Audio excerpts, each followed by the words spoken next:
دراصل غزہ میں خونریزی کے دوران اسرائیل اور کئی اکثریتی سنی مسلم ریاستوں کے درمیان تعلقات کشیدہ ہوئے ہیں، جن میں سر فہرست ترکیہ ہے، جس کے صدر رجب طیب اردگان نے نتن یاہو پر شدید تنقید کی ہے۔ دوسرے نمبر پر سعودی عرب ہے، جس نے بارہا اسرائیل پر نسل کشی کا الزام لگایا ہے۔ اسرائیل اور سعودی عرب، جن کے بارے میں کبھی قیاس تھا کہ وہ جلد ابراہیمک ایکارڈز پر دستخط کر لیں گے، ان کے مابین اب معمول کے تعلقات کے امکانات تقریباً ختم ہوتے دکھائی دیتے ہیں۔ حالیہ مہینوں میں مملکت نے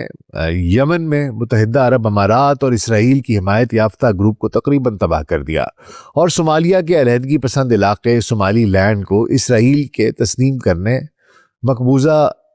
مغربی کنارے میں اسرائیل کے الحاق کی طرف بڑھنے والے اقدامات، ان تمام کی شدید مذمت کی ہے۔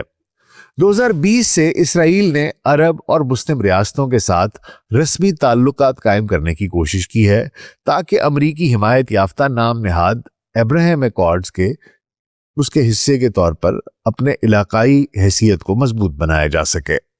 اس فریم ورک کے تحت اسرائیل متحدہ عرب امارات، بحرین اور مراکش کے ساتھ قریبی تعلقات استوار کرنے میں کامیاب بھی رہا ہے۔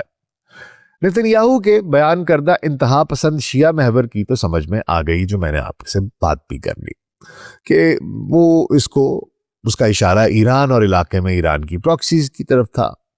لیکن ابھرتے ہوئے انتہا پسند سنی محور پر بات کرنی ضروری ہے۔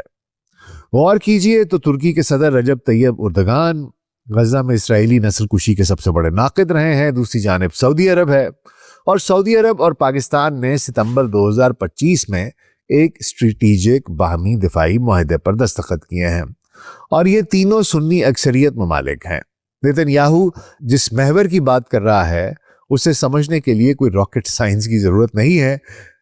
کہ اس کا اشارہ ترکیہ، سعودی عرب اور پاکستان کی طرف ہے۔ ہم نے اس کے بارے میں، آپ کو یاد ہو تو میں نے کوئی مہینہ ڈیڑھ پہلے، جب یہ قصہ شروع بھی نہیں ہوا تھا، انہوں نے کوئی بات چیت کرنی شروع نہیں کی تھی، تو میں نے تب بھی آپ کو بتایا تھا کہ یہ گریٹر اسرائیل کا پہلا باب، جو پہلا فیز ہے، وہ ختم ہو رہا ہے۔ اس کے بعد اس کا امپلیمنٹیشن فیز شروع ہوگا، اور اس میں اگلے اہداف جو ہیں وہ ترکیہ، سعودی عربیہ اور پاکستان